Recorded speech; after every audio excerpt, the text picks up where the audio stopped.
Hi, this is Christopher Mitten, artist of Umbral and Criminal Macabre, and you're listening to 11 O'Clock Comics.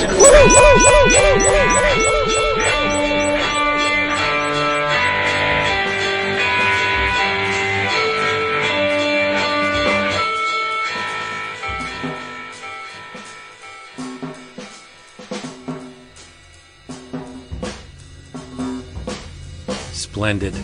It's like a kiss in the middle of my ears. That's what it is.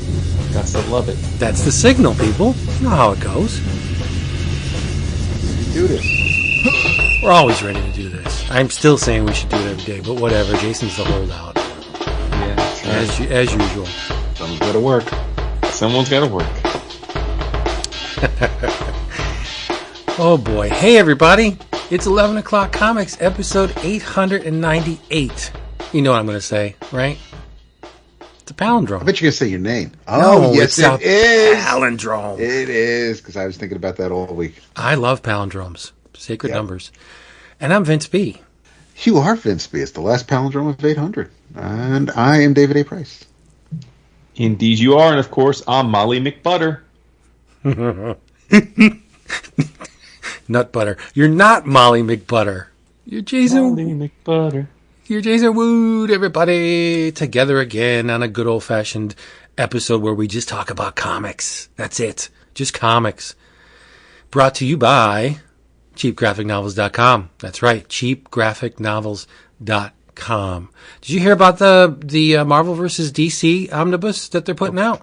There's two of them. Yeah, and the Amalgam omnibus. Well, you know where you can get those really cheap? Where? At Cheap Graphic Novels. At cheapgraphicnovels.com. Yeah. It's right in the name. Yeah, I don't know if the pre-order's up yet, but when it does, you can rest assured that you're not going to be able to find it for a lower price anywhere. Even Amazon. It's craziness. Omnibus editions, trade paperbacks, manga, OGNs. Max has them all at prices that are so low, you will weep with joy. Your keyboard will blow up because of the tears that are just rushing down into it when you see how little you have to pay for this stuff. You'll have to buy a new keyboard. You get those cheap, right? It's practically free. It's almost free. It's like he's giving them away. But speaking of giving things away, once you place an order, you're going to get an email confirmation. You're going to reply to that email confirmation saying, "Good Sir Max, guess what? 11 O'Clock Comics sent me." And he's going to reply to you and say, "You get free shipping on your next order." Wise man. It's just wonderful. Just go there. Don't listen to me or us. See for yourself. cheapgraphicnovels.com. Nice. Get it. I ordered something yesterday. Did you now? Yeah, something that escaped my notice. I did not know that they published the complete Cyberforce Volume 1. And I'm like, in hardcover? Silvestri? I needs this. I got it sitting on my Regina. It's right in my closet, my bedroom closet. Yeah. It's Cyberforce 1. It's the original the 4 issues. Then it's Cyberforce 1 to 13. You get a Cyblade issue here or there, and a Ripclaw thing. But so what? I want it all. You want it all. Uh-huh. So there we go. And in honor of the Cyberforce Compendium, I'm drinking. This is from Jack's Abbey. Jack's ass. It's I'll get there. It's a craft lager that's called Hoponius Union. It's a West Coast style hoppy lager. And prescient as Jason is, this probably came from Jack's ass, because that's what it tastes like. It's not very good. Ooh. Yeah, Stankonia. Yikes. Damn. But I'm drinking it because I opened it. More like Big Boy instead of 3 stacks. Well, what I'm drinking sounds like I'm enjoying it a lot more than you're enjoying what you're drinking. And that is bubbly grapefruit. I like the sound of that. I like the cut of your jib. Bubly. Bubbly. Oh, Bublé. Yes. Like Michael Bublé. Yeah. Yes. He's very endearing to me for some reason. I don't know him. I like he's got a good voice, but he could, do nefarious things in his personal life, but it doesn't seem that way to me. It seems like he's a nice guy. I know you both are not big sports fans, but I don't know if you saw any of the Super Bowl commercials, but I saw them all. The Sarah V one cracked me up. I thought that was stupidly funny. Yeah, that was good. Michael Sarah V. It was stupid. Stupid. Yeah, you know, if you brought that to an ad agency, they'd be like, "Get the fuck out of here!" Like, it was probably the stars were in the exact alignment where someone greenlit that. Somebody with intelligence and taste greenlit that. I wonder if it's the same agency that did do the whole Michael Bublé campaign. I don't know. They got to change the riff though. It's getting Going back to that well. Yeah. Huh. I with by Do it again. Huh. There we go. Thank you.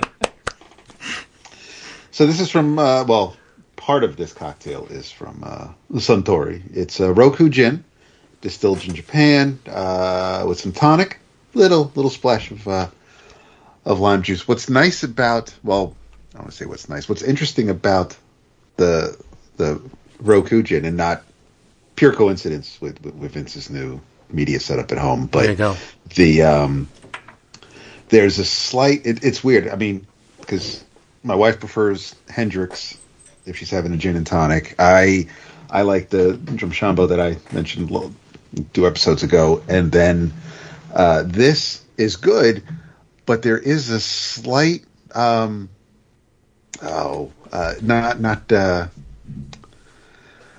not like rubbing alcohol, but it's not as I hope not. No, yeah, I mean, but there's just it's not for me. It's not as top shelf as say a Hendrick's would be. It's still good. It's still really good in a gin and tonic, but the gin by itself, maybe not so much.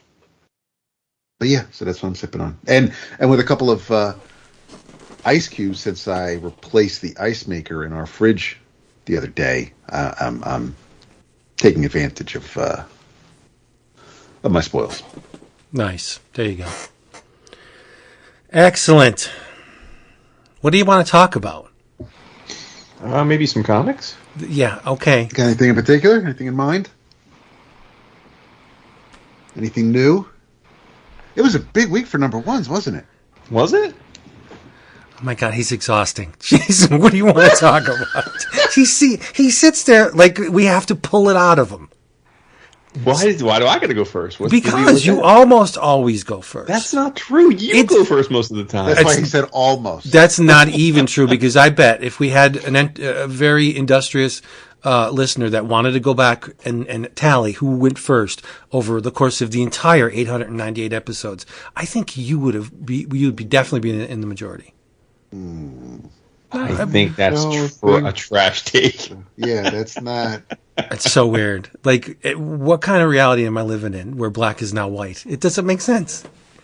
I don't know. Dap and I are both parenting right now. I think you're out of yourself. Yeah. Okay. Out of yourself. Well, why don't you just set a trend? Okay, how about that? And you go first and talk about something. I hate that you're putting me on the spot. I'm so not prepared. I doubt that. No, I'm kidding. First of all, well, there's a book on my list, and I don't know. There was a week that I wasn't here that you guys did a show, and I want to make sure you didn't talk about this book that week. A week. Oh, stop! It's like trying to triangulate like who might be the father of your baby. I know it was around this time when the book came out. That's why all them hoes are the father of my baby.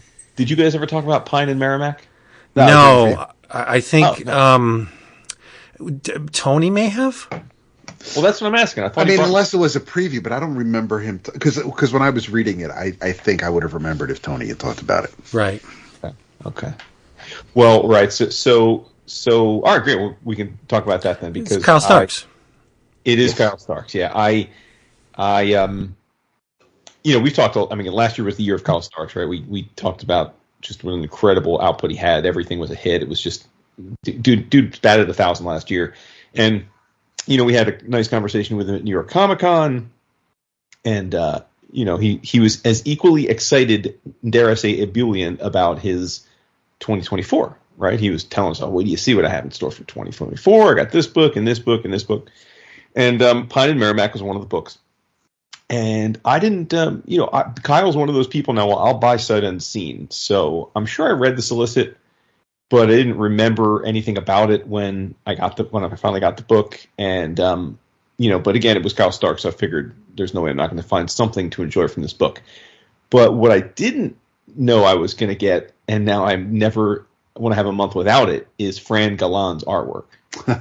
Because, I mean, Fran's art is sumptuous. Yeah. It's so European, and the way that the coloring, it just looks almost like you're watching a beautifully done movie. It's so emotive, and it's sexy. The line, he draws men and women beautifully in like classic way, but it's I don't know. It's mesmerizing. I really, really love the art, and I thought the art was paired perfectly for the story, because a lot of times when Kyle does stories, they're so outrageous that the artists themselves are pretty outrageous, prone to wild use of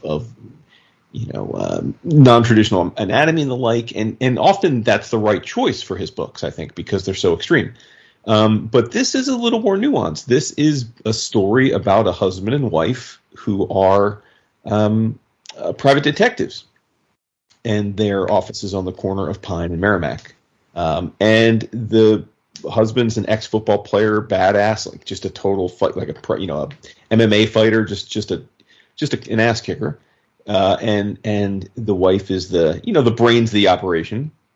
And we're really just brought into this world that brought me back to like the 1980s and 90s, when you have all those shows with the male and female, counterparts. You had the moonlighting, right? And the heart, right? Yeah. I mean, Remington Steele, there's just so many of them, but it just felt like that, and it was well paced, and Kyle wrote the characters where you genuinely believe that they're in love with each other.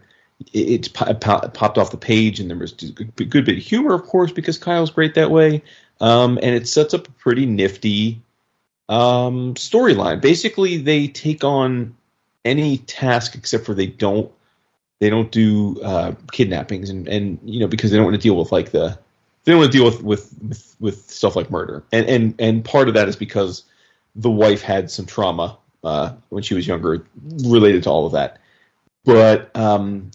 But this story, because of circumstances that unfold in the first issue, they end up breaking that rule and taking on this case that they wouldn't normally take on. And I can't wait to see what happens next. It's it's one of those deals where I think they're going to put out a mystery in the form of a trade paperback sized. And then theoretically it can continue, but it'll be based on the sales. So I have no idea if we're going to get more after this first arc, but I think it's going to be a fun little ride while we have it. You know what? I have to agree with everything you said. Oh shit! Right on. Yeah, I mean it's weird, but you're dropping some honest to God truth. There we go. Nice. Yeah, you know what? I think it's a beautifully illustrated successor to the Maze Agency. That's what it means. It's a lot like the Maze Agency. Yeah. Interesting. Yep. Not in like when I say it feels like Mage Agency. That doesn't mean that the characters are cut from the same cloth. Like the overall vibe from the book, the air made me feel like I did when I read the Maze Agency. Sure, I get you. Which was a little bit more moonlighting than this. They're already married. They're a couple, there's no tension. Right. There's none of that bullshit. That's all gone, which is good because you can only do that so much. And then when you shatter that window, everything falls apart like moonlight. So when Maddie dropped the panties, the show fell off the cliff. Sharp. Yep. Yeah. No, it's gorgeous. It's really nice to look at, and it's a cool story. Starks is no slouch. He's a good writer. No doubt. Very good. Compelling. Makes me want to keep reading.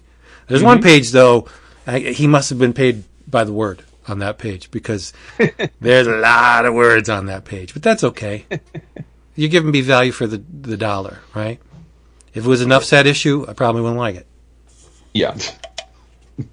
Cap, you read it, right? I did. It at first I kudos to Kyle for I'm assuming it's Kyle.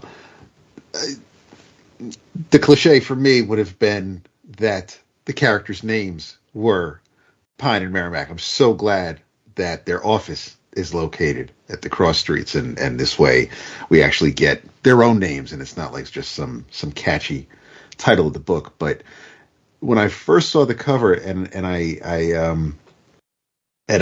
realized it was there was a couple that was investigating, it reminded me, and not so much with the art, slightly, but not as much. It reminded me of The Unknown, which was a miniseries, and it had a sequel by Mark Waid and the late Mink Oosterveer, and it's not the same at all, because there was a little bit more of the I don't want to say occult or mystic, but there was some supernatural elements to The Unknown that are not present in Pioneer and Merrimac. So they are completely different. It was just a little tinge I had when I saw the cover before I started reading. The story is absolutely great. I feel for the characters. I love my man, because he's got his woman's back, and he's not somebody you are going to fuck with. He's not only going to protect her, but he's going to do whatever needs to be done to handle. He's got to handle his business. He's going to work together to solve the case. But yeah, I really am. I can't wait to see where we go from here as the mystery unfolds and they start to figure out who's responsible for what. But the art is absolutely amazing. It's ridiculous. It's just stunning. ridiculous. Yep. Yeah, that definitely recommended. It's even the cover, when you see the cover for the second issue in the back, that looks great. But yeah. Totally recommended it, and it's. I'm sure it's something that this is something that could translate to other mediums, but I'm quite happy to keep it contained to the page for now. I don't want to. I with stories like this, I like getting that surprise or that shock when you turn the page. I don't want to. I don't need anything I don't need anything live action for trailers or things to hint or tease. Just give me a straightforward story, which I was really happy with this first issue. So yeah, absolutely thumbs up. Yeah, I went through it, and every board, every page, I'm thinking, man, none of this is easy. He's not taking no shortcuts with any of this stuff. And Talking Heads is a lot more difficult than some would have you believe. At least illustrating compelling sequences of people just talking. And listen to our discussion of powers. Right. I mean, yeah, that's there's nothing tedious about this book. It's all electric. And the character design's wonderful. Really superlative work. It's humbling. I'm envious of this guy's skill. It's just amazing. Yeah. And I don't want to discount Kyle's work, but without Fran, it would just be words. Right. So I think this team is stellar. Yeah. I mean, and considering the artists that Kyle has worked with, this would not, the style of I Hate This Place wouldn't work here.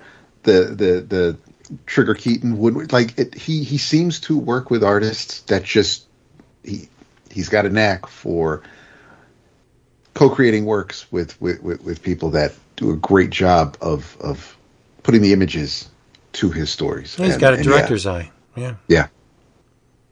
Yeah, it's a winner. Yep. Hopefully Boom will put, I don't know what Boom's tendencies are when they collect things, but hopefully someone will realize that this needs to be in a nice slim hardcover. If it's 4 or 6 issues, whatever it is, and then keep doing it in the hardcover format, because these are keepers.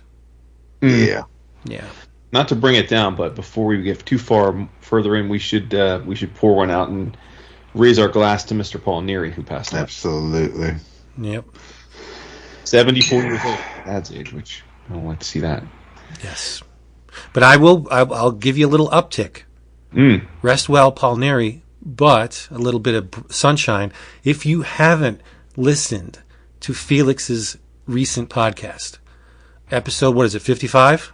55. With David Cho, you need to do it. As Jason would say, with the quickness. Mm-hmm. Because it is an excellent 2 hours of art talk, comic talk, falling into a nice big pile of gold. And it's just, and he is completely genuine.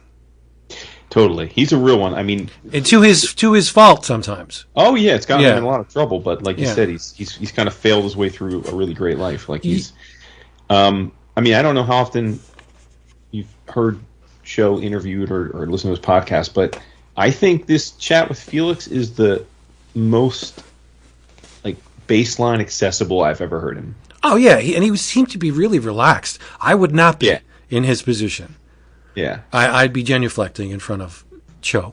But I don't talk to people other than you two. Usually, I had to send Felix an email. I'm like, I know, yes, my there's dude, no- this thing was amazing. Like, well done. Yeah. Mm-hmm. And I wasn't surprised, but it's nice to tell people, give accolades when people do wonderful things. So Oh, sure. I just told him, yeah. Yeah. You guys probably know this, but I wonder how many people who think of Paul Neary recognize that he is, at least in some tangential way, the one who gave us Alan Moore. Yeah. He hired Alan Moore to write Captain Britain. Yeah. Well, And Alan of was course- making comics before that. Yeah, I was going to say you might argue that Alan Moore would be transcendent regardless, and he But- might be. But my point is that yes, Paul Neary or I should say, was an incredible inker, and he inks some of my all-time favorite comics. Much of which were, I mean, Neary is part and parcel for, I mean, my love of Alan Davis art to this day. I mean, it's For real. no small part thanks to Paul, right? You know, Yeah. and but he, I mean, he's one of the most accomplished inkers, I think, of his generation, if not of all time. But he also had really interesting other parts of his career, including being editor-in-chief of Marvel UK on 2 occasions. And yeah, he's had a real full life, man. I give him that. Like, he definitely lived his life. So we only have so long on this planet, so you should make the most of it. And it seemed like he really did. Yes. Too true. I have something strange and wonderful and a little bit stupid, but all of the good things have a little bit of stupid in them, right?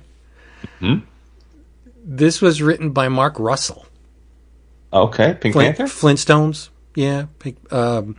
It wasn't Pink Panther, was it? Yes, it was, right. Mm-hmm. Illustrated by Peter Snejbjerg. I think it's a Oh record. no, am I thinking of Snagglepuss? I don't know. Sorry. Yeah, that's what it was, Snagglepuss. Yes. But I always go back to Flintstones because that series was Yep. great. Mm-hmm. I the Snagglepuss was good, but the Flintstones was It like was really good. Yeah. top shelf great. Illustrated by Peter Snejbjerg, whom I've mentioned probably 3 times in the last 6 episodes. Like, what's happening? It's a Peter Snejbjerg invasion.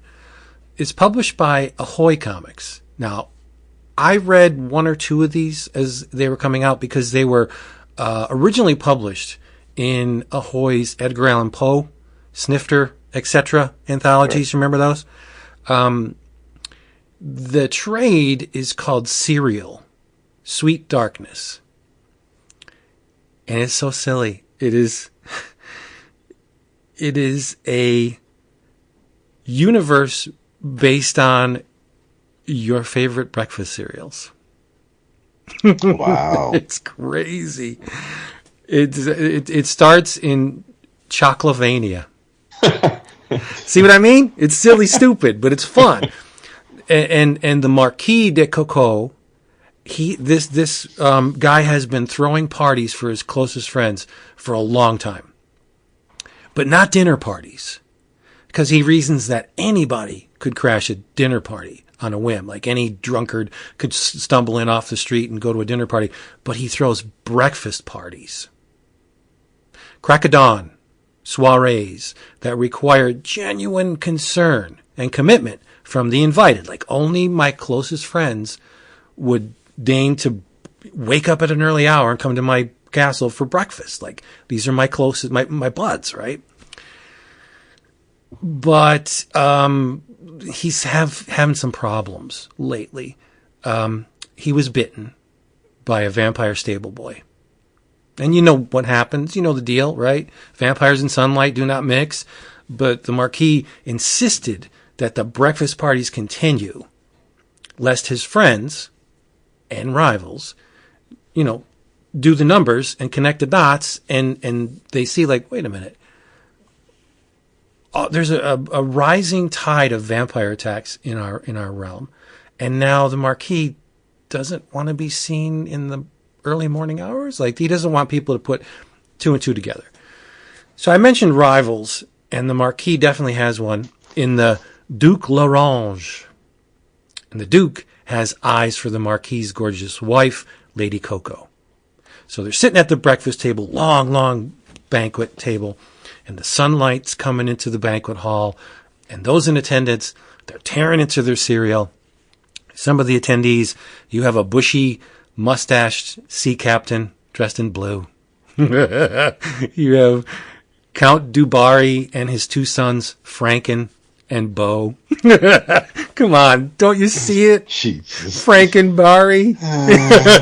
Beau Barry, like it writes itself. But I gotta, you have to take note. Some of the names change over the course of the stories, which makes me wonder if maybe they didn't tweak some of the names a little bit for legal reasons. And you'll see why in a second. So they're at this huge banquet table, and the Marquis is burning up. The sun is touching him. His hands are starting to smolder and smoke, and the Duke L'Orange is taking his time. He's just chilling as the light is searing the Marquis's flesh. Lady Coco can't stand it anymore. She bolts out of the room, and the Duke follows her, and he offers her a proposition. He's like, I know what's going on. Your husband's a vampire. I'm not going to say anything if, and only if, you leave him and come with me. It's a pickle, right? So the lady agrees, and the Marquis is completely distraught. He never thought it would come to this. The lady tells him that it's the only way. We have to do this. And so she leaves him to join the Duke. But here's the twist on the first story. The Marquis is so heartbroken, not that his wife has left him for another man, but that he had to turn her to put an end to their predicament. He turns her into a vampire, and she rips into the Duke, and she solves one problem, but that opens the door to many more because there's a villain afoot, and the villain's name is General Mills. Oh my God! But they changed. That's ridiculous. It is. But they changed his name over the course of the series. The first story, he's called General Mills. Well, maybe the first or second, and then he's called General Post. So, like I'm saying, maybe there was some kind of legal ramification, or just in order to head those off at the pass, they decided to tweak them. Like Frankenberry is Frankencherry later on in the, like, if you can you can ignore that kind of stuff, maybe just but so the rebellion, right? There's a giant fortress honeycomb. There's a leprechaun kingdom, and their king has a crown that masters the four wisdoms. You know what the four wisdoms are, Jason? Tell me. Pink hearts, blue diamonds, yellow moons, and green clovers. Tell you, it's fucked Clever, up. yo. Yeah, there's a Captain Crackle and his rhyming toucan. There's a werewolf with a hunger for fruit brute. The rebel, Frankencherry, is ripped apart and put back together into a Frankenstein monster style, and he's pink. Right? Frankencherry. There's an anthropomorphic frog gravedigger that says, dig 'em. But one of the best things is Franken's brother Beau is killed by Captain Crackle. and he becomes a blue ghost. Are you drawing that line, or do I have to do it for you? Gotcha. The blueberry, right? There's an anthropomorphic tiger named Duke Antonio. Tony the tiger. Tiger, yeah. Yes, and the one of the most evil characters, there's a bloodthirsty Quaker. Like the one on the can of the instant oatmeal. But it's a rebellion. They're trying to take out the General Post.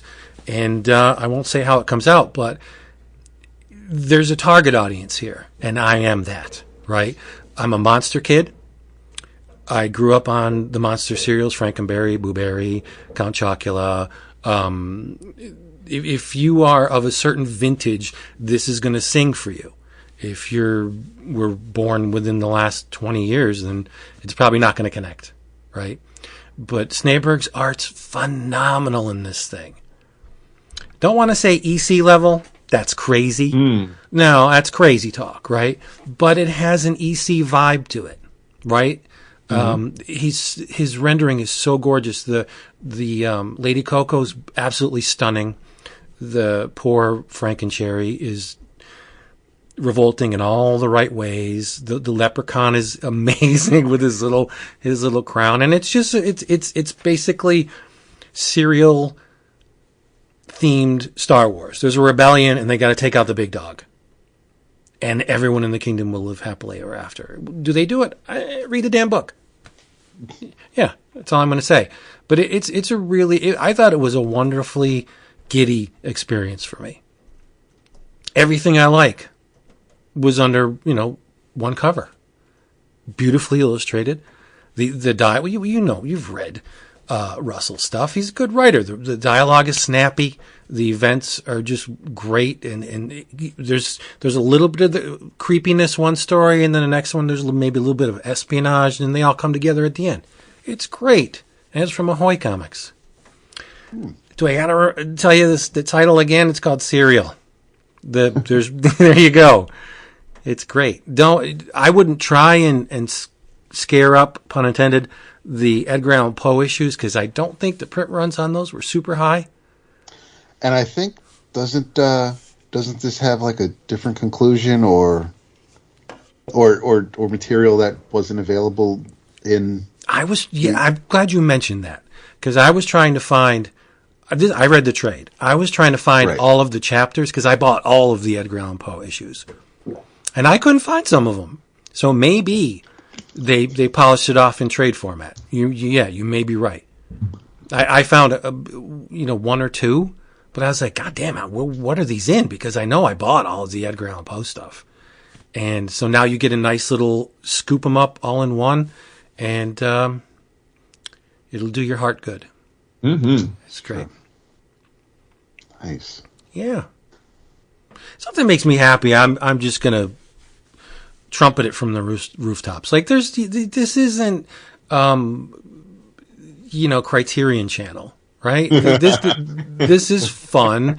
No, I'm just saying it's fun, heartwarming soul food, and I love that. Mm-hmm. Yeah. That's right. Did you see? I mean, not that anybody's in a rush to find out that there's a guest artist coming up on G.I. Joe, but if somebody is going to fill in for Mooneyham, Pelletier, that's going to be amazing. And it looks like it's like a Zartan centric issue. Yeah, that's cool. Yeah, looks really. Nothing wrong with Pelletier. Not at all. Nothing Not wrong. at all. No. I have a page by him. What do you have? I have a when he worked on Fantastic Four, I think when McDuffie was writing. Oh, no shit. The interim, yeah. So Johnny is on the page, T'Challa, and I think it's Johnny is trying to like put his Mac moves on one of the Dora Milaje, and that shit just got shut down with the quickness. Huh. At least Storm's not on it. Right. Yeah. Yeah, that's good.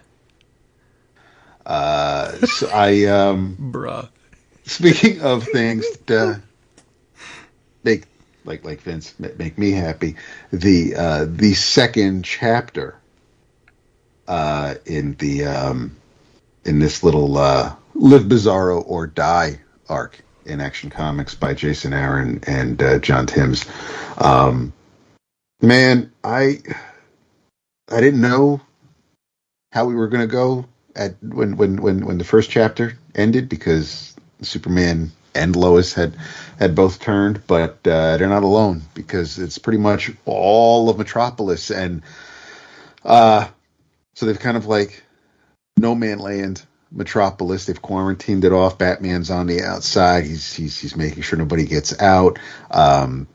Dr. Fate and Zatanna are among those who are trying to reverse the spell, so to speak. Unfortunately, Fate's been turned, and you cut to Constantine and Blue Devil. Ooh, yeah, it's great to see him, and I like the way Tim's handles. It's one panel that they're just in there briefly, but like there's no that Superman doesn't want his family in Metropolis. He's the only one, because he does find a way to beat back the Bizarro that's in his head, and so it's kind of a dark and not mopey, but there's definitely it's a bit melancholy, because Superman's just trying to he's like there's a brain surgeon who's getting ready for surgery. Unfortunately, he's on the table, and his patient is the one who's going to do the surgery. You've got firefighters running around with fire instead of water. They're putting homes on. They're blazing them up. So everything obviously is, since it's Bizarro, it's all reversed or opposite, and it's there's a lot of just Superman thinking on ways to fix this, and it's gotten to the point where he can't even really. It's too quiet, because not because no one's making any noise, because all he really hears is Bizarro inside his head. But the cliffhanger at the end of the issue, it kind of makes sense. It's going to be for an interesting team up. But yeah, it looks absolutely amazing, because it's Tim's. Jason Aaron is writing a Superman story that is a bit of a punch to the gut. It's not really a way that I kind of like to see the Blue Boy Scout, but for the sake of the story, it is what it is. But yeah, it was. It's what's nice though is that, because obviously, I mean not obviously, but I mean the entirety of Metropolis is like it's overrun by just Bizarros, and the city is like basically it's not leveled, but I mean there are some buildings that are completely destroyed, and cars are on fire, and there's just it looks like a war zone. It looks like it kind of looks like the Metropolis from the Man of Steel movie, but it's a wreck, and I am so glad that this is just a self-contained story within Action Comics, because something like this, a breakout like this, and the destruction on this scale, this would have, 25 years ago, this would have been a line-wide event, and it doesn't need to be. We're going to just hopefully we'll I'm sure Superman will save the day, but it's just it is I do appreciate Jason Aaron just giving us enough where it's not completely hopeless, but it's not like Superman's gonna save the day with a big smile and rainbows and lollipops are gonna fall from the sky. It's a little bit of a heavy story, but yeah, he luckily, at least at the start, there were no casualties. I don't know if that will continue as the story continues. I'm dying to find out how this all gets resolved. But yeah, I'm really happy with Jason and John on Action Comics right now. For sure, it'll be. Can we talk about the Dutch? You have been at the bit to talk about the Dutch. Jason, you ready for this? Of course, dude. Bring it on. Well, I just want to say, separate from the story, I've cracked the Dutch code in the title. Yeah. See, so it took me a second, because I thought like there were clues throughout the issue, and you were going back through old image books to see. To try to piece where like these characters showed up, or maybe no. But no. I didn't. It took me a second. It took me more than a second to realize that title was synonymous with logo. It's an amalgamation of 5 books. Yeah, The font stylings of 5 books. yeah. The D's pretty obvious. If you can't get the D, for shame. Jason, where's the D from? I have I gave zero thought to the logo until you proudly told us you deciphered the code, so I couldn't even tell you what the logo looks like right now. Okay, the D is from Savage Dragon. Yeah. Aha. The U. Any takers? Youngblood? Yes. The T is a dead giveaway. The T, Team Youngblood. Oh, okay. All right. The C is from Cyberforce. The H was the one that gave me trouble. Not Hellspawn. No. Operation Chapel. Night Strike. Wow. Yeah. Yep. And because I was looking at, and it had been bothering me since the Zero issue. I'm like, these motherfuckers pulled fonts from a bunch of titles to make the Dutch. And I'm like, I need to know where these books came from. Like, again, like I said, there's some were very obvious, but that H was nagging at me. And the H in Night Strike. Boom. Done. Decoded. It's a good catch on the T. I would have thought Wildcats at first, but yeah, that's good. Yeah, Team Youngblood. Well, respect for you deciphering that. I obsess over stupid shit like that. Mm-hmm. Yeah. I do. It's like a puzzle, and I need to solve it. Yep. Dutch #1, written by Joe Casey, illustrated by Simon Gain, color art by Francesco Segala and Gloria Martinelli. Great, all caps lettering by Russ Wooten. I think the lettering in this book is amazing. Mm-hmm. If every book were lettered this way, life would be perfect. Mm-hmm. Right? So what'd you think? You want to use those, but you thought you're the one that was championing at the bit to talk about it. I thought it was, it picks up, if you haven't read Dutch Zero, for shame, but it's there's not a whole lot of heavy lifting. Dutch's past life is coming back to haunt him in a really, really bad way. And so in this issue, Jake just makes a play to pierce the defenses of the Pentagon. He wants answers, damn it. So he infiltrates the Pentagon and has to contend with the defenses, but he easily bests. Light work. Yeah, very light. Yep. And he's rewarded for his efforts with an audience with another figure from his past, Erica Richmond, a.k.a. Infinity, who appeared in, you guys remember? No.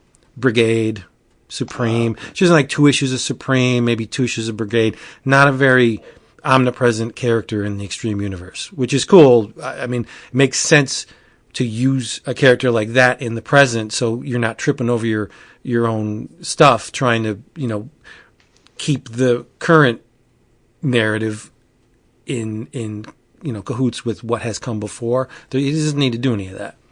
And it's all about Geiger, the head of Cybernet, of which Dutch was once a member, remember? But then he teamed up with all the dudes to take out Geiger and then stuck around for Youngblood. But no, this issue's all action. After he infiltrates the Pentagon, a wave of cybertech kill drones come, and he makes short work of them until he maneuvers himself into a position near a window. And then no armor, basically just pajama bottoms. He and a bunch of kill drones just careen out of the window, and that's where the issue ends. But I was very much aware of Gain's skill. Like if you read IDW's Godzilla right around maybe a year or two after it first started, Gain did a nice stretch of Godzilla, and I thought that was amazing. Like one of the better takes, needless to say, on Godzilla, but he is just lifting the heavyweights here. Like there's action all over the place. Thousands of little pieces of shattered glass everywhere. The kill drones are beautifully realized. Like I just thought this book was a treat for the eyes and the again, the heart, because this is all nostalgia again, right? That's what this the gas in this engine is, nostalgia. Yeah, I guess yeah, I mean like you're saying it, I'm like, yeah, I guess like I wasn't. This book, when I was reading it, didn't make me think nostalgia, but I know, but I don't know why. I mean, you're right. You're right in what you're saying, but it didn't. I didn't like as I was reading it. I was thinking of it completely as from like a modern conceit. Like I was just like, okay, like that was my take. Well, yeah, but they've stripped away everything, all of the visual elements of Dutch that we were used to. That's all gone. Now he's just a middle-aged man with a cybernetic arm. I mean, aren't we all? Well, I have a cybernetic other thing, but yeah. No, it's just it's another one of those Dark Knight-esque aging hero. Your mileage may vary on that, but just trying. He realizes there's a worm in the apple, and nobody believes him. And now, and so he's right, because if you have cybertech kill drones coming after you, Geiger's got to be somewhere around, right? Because he was the head honcho of Cybernet. Mm-hmm. Yeah, and I think the Gain version of Geiger's amazing. Like they didn't, they didn't draw him that evil back in the day. Yeah, really, really great. Yeah, he looks like a hellspawn. Like, but it's. I thought this book was wonderful. Yeah, Gain's art's great. I sometimes forget it, and then I'll see something by him and like, oh shit, yeah. Doesn't do a whole lot. I mean, he did for a while, and then he went away.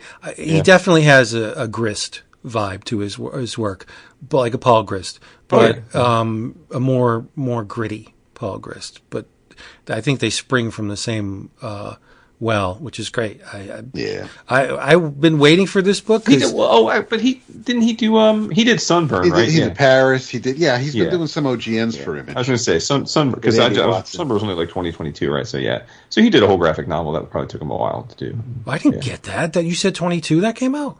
Yeah, we talked about it. Paris was last year. Paris was the year before. Yeah, Paris was the year before. Last year. Yeah, Sunburn. It's the one where you wouldn't. Andy Watson wrote it. Yeah, I don't think you'd like it. Andy Watson. It's a girl's studying abroad in Greece, and she gets caught up in a. Oh, I remember that now. Yeah. Yeah. Well, yeah.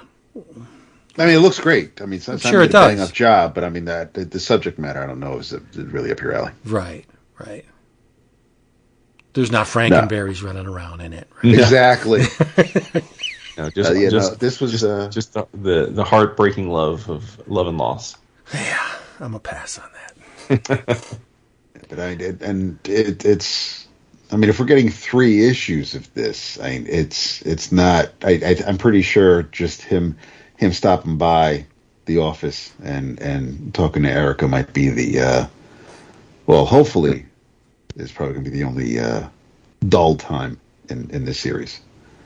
Is everything else? I mean, as soon as he checks into the hotel from that point on, and not that it's only a few more pages before the end of the issue at that, but still, there's a lot going on. I don't see how they're going to wrap it up in 2 issues. Like, it's going to be just a smattering, like a tease. Yeah. Hopefully it'll lead to something else. Like, I don't know what they have planned. I'm not privy to the Image publication schedule, but I would hope that this leads to something else. Like maybe some of the boys from the past are going to be back. Hey, that'd be nice. How steeped in the Extreme Universe were you guys? back in the day? Not very at all, because that was when I wasn't. I was in college. I wasn't getting comics. Oh, that's sad. Yeah, the the extreme stuff wasn't as exciting to me as the stuff from Top Cow or Homage Wildstorm or even Todd. I started off strong on the extreme stuff, but then the Comics Journal got their hooks into me. Like I've always read the Journal, but that, attitude where, Image sucks. Why are you reading that crap? If you hear it enough, or in this case you read it enough, it starts to have an effect. And then after a while, it's like, what the fuck am I doing? Like, I love these books. Why? I don't care if these people think that they're juvenile and badly rendered and lowbrow, whatever. I enjoy them. So I went back and bought all the ones that I missed. Little by little, I still have gaps, but for the most part, yeah, I reneged. You don't rule me, Comics Journal. That's right. Yeah. Dutch number 1. I think you guys should get it if you haven't read it. It is wonderful. But get the 0 issue first. Yeah. Yeah, you'll need that. Joe Casey's another name who doesn't do enough. I think he does things, they just don't leave a mark. They don't make a mark. Like, I think you'd be surprised how often he does do things and we just don't ever talk about them. Because that's... At the Big Two, or...? Junior Baker's out now, right? No, not at the Big Two. Oh, yeah. I don't think he's done anything for the Big Two in decades, right? I mean, that's... Yeah, I had Ever since he got that Ben 10 money, he's like, I'm good. Yeah. Hey, why not? I had to part ways with the Junior Baker. Same. Yeah, I couldn't. No. Could have left it alone. It was fine. It was fine where it was. There was no need to revisit it. If Huddleston, right? If Huddleston, the first time around. Right. If Huddleston didn't come back for the second, I wasn't either. Right. Yeah. Yeah, that was magic. So there you go, listeners. Hope you loved it.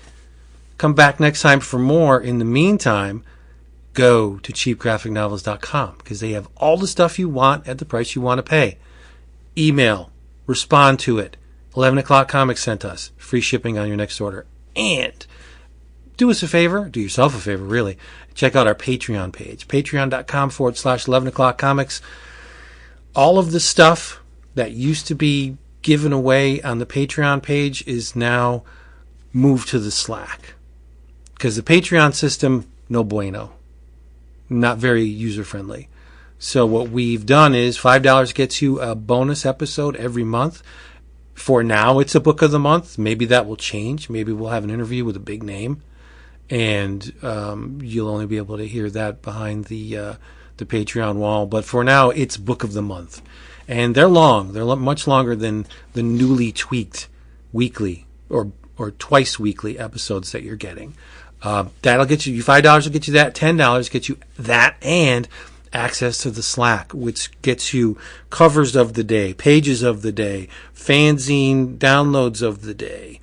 I started an out of print download. A ridiculously out of print trade paperback that hasn't been sold in many, many, many years. I put it up for download for our Slack members to read and enjoy. Nobody's losing any money. It's out of print. Stupidly out of print. And you can get it there. What else do? We do polls and we talk about everything under the sun, and it's a wonderful time. So check out the Patreon page, patreon.com/11 o'clock comics in your travels.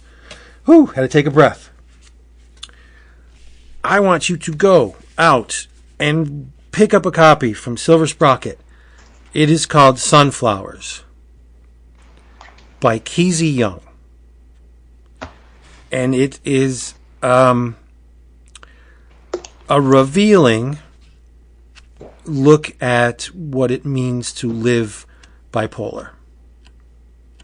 And since I have people in my life close to me who are bipolar, I wanted to be as informed as I can. Like I witness the effects of bipolar, but that's external, right? This is more of an internal examination of bipolar, and it was riveting and revealing. and it taught me some stuff.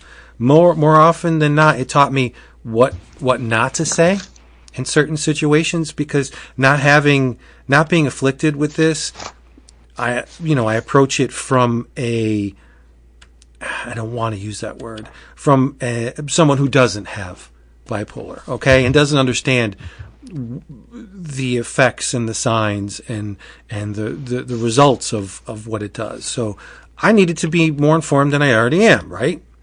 And this book did the trick. I think it's really smartly illustrated. It has it's not, but it has a screen printed vibe to it on some pages.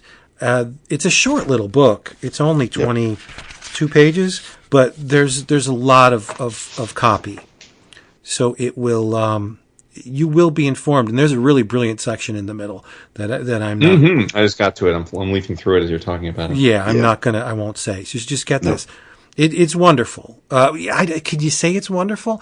I mean, it's brave. It's well done. Yeah, very well executed. It's strong and it's brave, and it informed and taught me stuff. And I gave it to the person in my family, and they read it.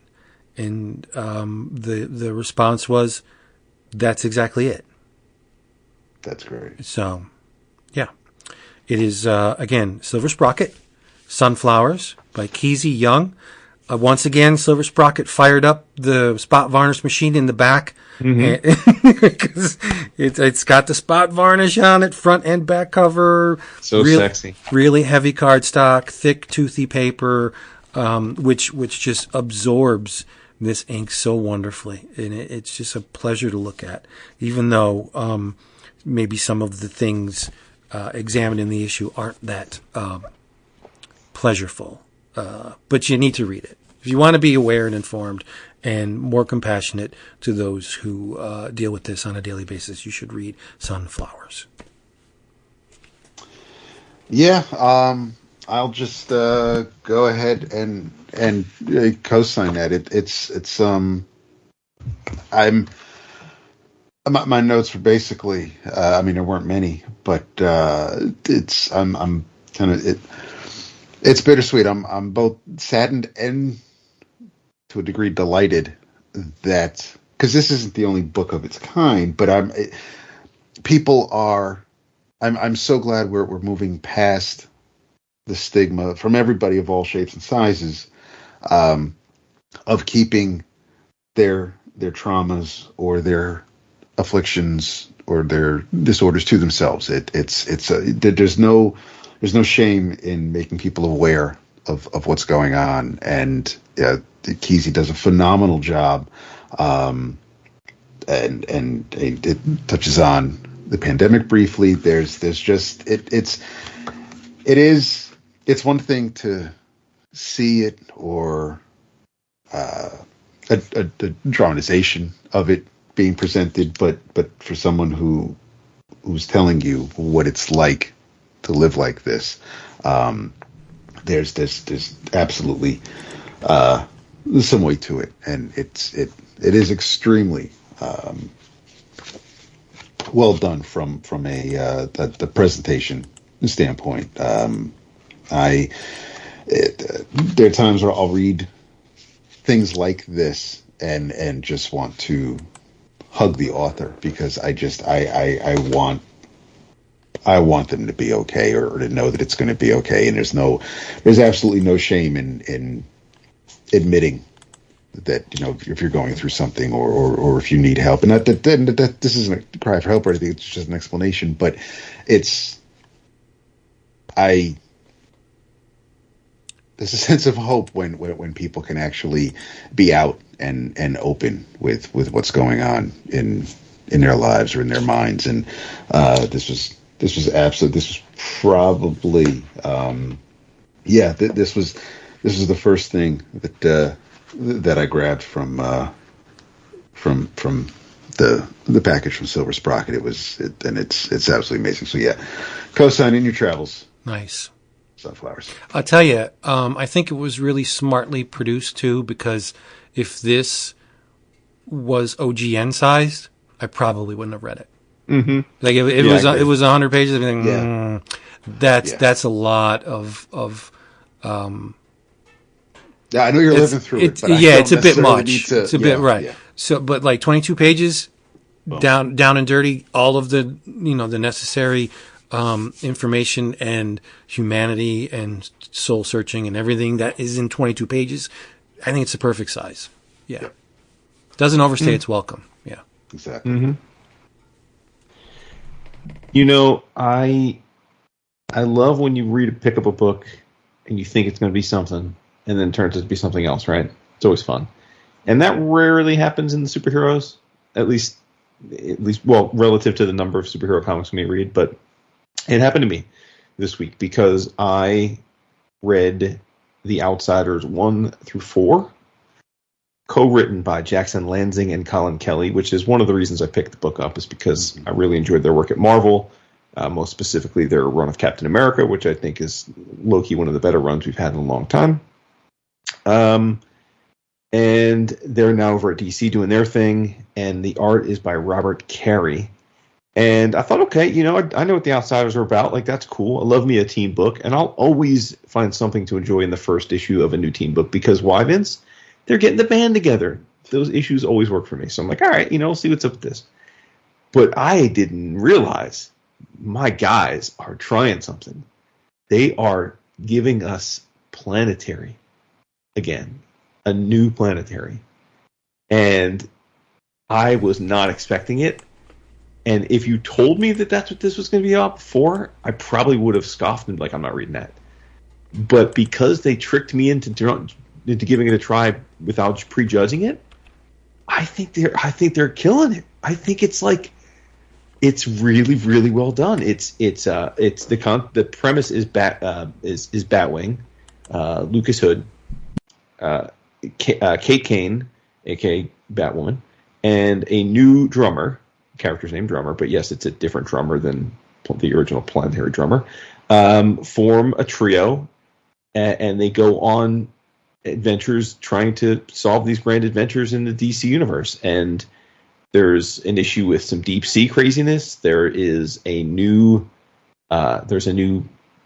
Sentry person, right? Jenny Crisis, aka not very much like we would have known Jenny Sparks in the past. It's like, I think it's really well done, and it feels like Planetary. It reads like Planetary. It has the same tone. I am shocked, and I'm really fascinated that they're doing this in this way, just Trojan Horse, because, like, what percentage of people are picking up The Outsiders when it relaunches, right? That's not like a book that people are like, oh, I got to try it. It's not Justice League #1, right? There have been so many iterations of The Outsiders. I assume most people that go to comic stores regularly don't. You either like The Outsiders or you don't. You're not clamoring to try it, or you're not thinking about it much if you don't already know it. And so to be doing this Planetary thing in this book is so crazy to me. Like, it seems so anti-commercial. Like, if you're going to do a new Planetary, you would think the best way to do it would be to hype it up, like, we're bringing Planetary back, new version. Like, and you'd have haters, but you'd get a lot of press, and then you'd have people that are curious. But no, they're just fucking doing it. The Outsiders, like, they're like, all right, you're like, I can picture it. Like, Lansing and Kelly met with DC, and DC editors are like, oh, dude, we like you guys. Why don't you come on over? Okay, yeah, cool. We're going to give you a couple books at your feet. We'll maybe give you like The Outsiders to relaunch. Oh, bet. Then they're like, fuck it, let's just do our thing. And I love it. It almost feels like, I mean, this is corporate licensed comics, so it's going to sound stupid, but it feels a little punk rock to me. Like, it feels like they're like, well, why not? Why not do this? Like we're, and I just think it's great. Like, I really am absolutely like infatuated with the fact that they're doing it this way. Neat. It's fucking Planetary, dude. It's exactly why it's Planetary. Yeah, it is. That's what I'm trying to tell you. No, I know. I get it. Yeah. I love it when my friends read comics that they love. See, but if my point is you needed to be tricked into reading this because... Oh, I get it, my friend. I get it. Yeah. You're giddy. I'm glad you loved it. I really did. And I don't think many people read this book.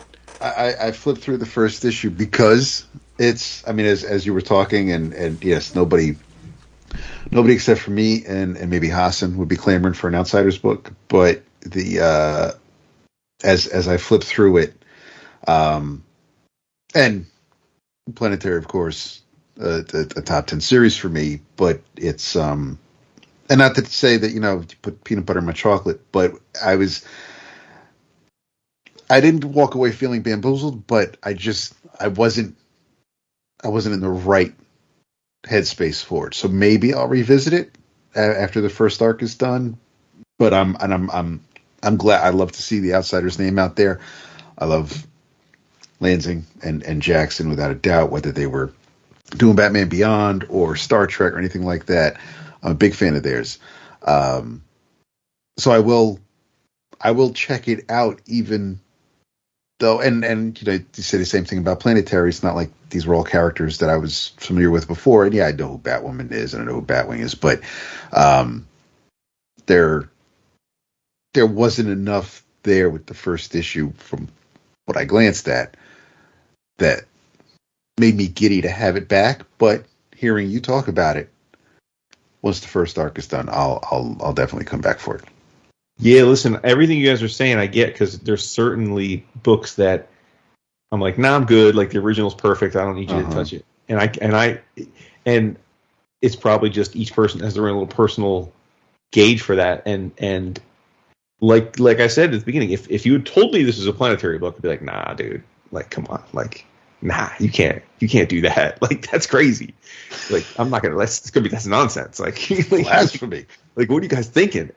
And so the fact that I just read these without having the prior knowledge of that, yeah, I think I'm feel like I'm being fairer to it than I would have, because I'm like, oh, sure, they're actually executing it well.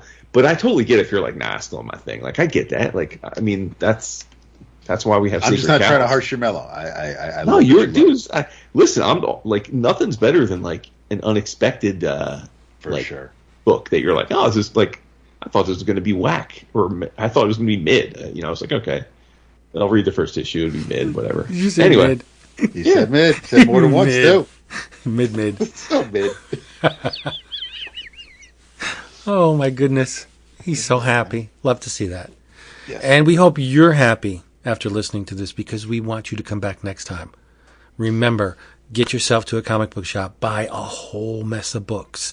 Not as much as David Cho, but buy a whole mess of books. Dude, can you believe it? It's ridiculous. He's like, yeah, I spend like $500 a week on comics. I buy everything. It's like, the thing what? too is he's a real one though, because he was rattling off books. Oh yeah, like, it's not nonsense. He reads no, all. no, it's totally believable. I no lies detected. Yep. Yeah. Get yourself to a comic shop, buy a whole bunch of books, talk about them online, come to our Facebook page and talk about them there, or better yet, come to the Slack and join in on the fun, the Glee Club.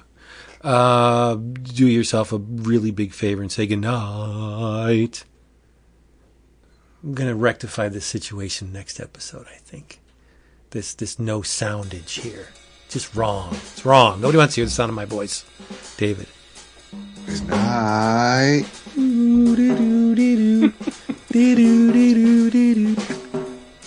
What the hell is that? It's a song. I don't know. At least it's not Michael Rollerboat Ashore. Yes, very nice. Tell them you love them so much. Yeah. I hate it. That's it for that one.